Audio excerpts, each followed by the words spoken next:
Hello YouTubers, it's Bill and Wayne. Hello Wayne. Hey there, how we doing? And today is February the 8th and I've been here 48 hours or more. 49. 49, not that he's counting. Yeah. And Melinda says the power's back on at the house. It's 41 degrees but warming up slowly.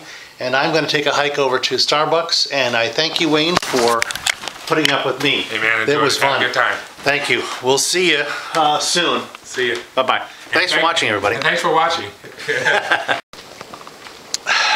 So, this is what it looks like. The road itself is plowed and there's some bare spots in it, but there's plenty of snow to go around. This should be an adventure. This is how they plow the plow the streets here. Oh. So, I didn't make it over to the grocery store or McDonald's. I'm at Ramparts, where they're doing some construction, but their fried chicken dinner looked too good to pass up. Oh, and they have coffee here too, just like at Starbucks. Well, I mean, they have coffee here, and they have coffee at Starbucks, and I really wanted coffee, so I'm having that here. You like me without shaving? You like this? 2 days, maybe 2.5. Hello YouTubers, it's Bill. I'm Melinda. And we haven't had a bath or a shower since Friday morning. And it's Monday It's Monday night. Oh my God, snowpocalypse. Look outside. Oh my God. So I said to Melinda, what's for dinner? She says, what are you cooking? What am I cooking? I'm making chicken soup again. So this time I got a whole cut up chicken. I got some Polski kibasi, which I'm not going to use. 3 pounds of carrots, because you know you can't have too many carrots. 2 heads of celery. Some Brussels sprouts. I don't think I'll put the Brussels sprouts in the soup, and 3 onions, and that will be a good chicken soup. Tonight, I'm starting by boiling the chicken in water because I listen to my sister, especially since it's her kitchen. This is a Purdue whole cut up chicken. It is 2 1/4 a pound, and it's 4.7 pounds, so $10 worth of chicken. That's a lot of chicken meat. We'll put it all in the water and boil it. Okay, so we put all the pieces of chicken in the soup, and they're ready to go, except we're not going to use the gimlets, because they're not... No, giblets. No, gimlets. No, giblets. They're the icky part. Oh yeah, that's the heart and the liver and the things you don't want to eat. It took 3 takes, but we got it finally. And I'm adding a whole chopped white onion to the broth. That'll give it some flavor as it cooks. Season. And the celery tops, that goes in. Now this time we're just seasoning the broth with that. We're going to make the broth by boiling the chicken and these vegetable parts together, right? And the mirepoix. Mirepoix. Mirage à trois. Nice.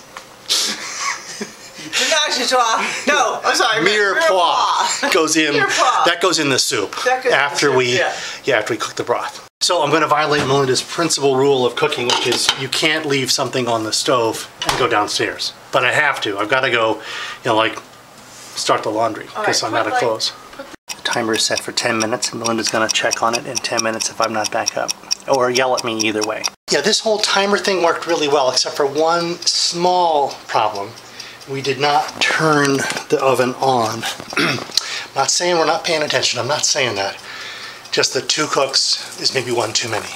Yes, we really need a lid for that. Why? Why do you need a lid? Well, because it's not boiling yet. So what? Until it boils, we need a lid to hold the heat in.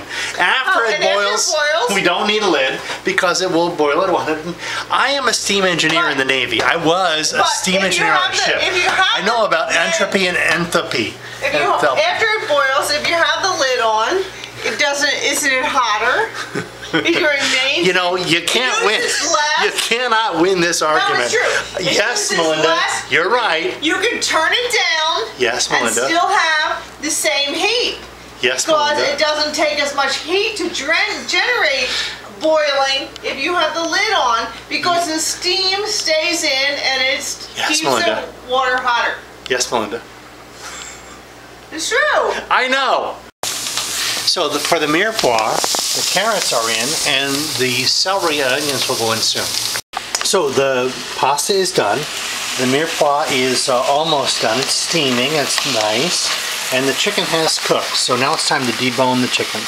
This is a little complicated. I've got to get the liquid out of this bowl into this bowl and then somehow get the chicken out and not, it's very complicated. So I filled up that bowl with the strainer. Now I need to strain the results and put the broth in here maybe. Maybe that'll be good. Okay, so I've got the chicken in here. Oh, that's a little loud, Terry. I've got the chicken in here, I've got the broth in here. The broth goes back in the big pot. The little pot with the mirepoix goes back in here, and the pasta will eventually go in here as well. Okay, now we've got the chicken in here, the pasta's in here, and the broth is all in here with the mirepoix. So the chicken meat is prepared. I'm now going to put this in the big bowl, the big soup pot, and it will cook along with the broth. And then I'll add the noodles. So I'm not saying my 3 days of being isolated have influenced my cooking style, but I've made 3 gallons of soup now, and this looks pretty darn good. This is our dinner tonight, 3 gallons of chicken noodle soup.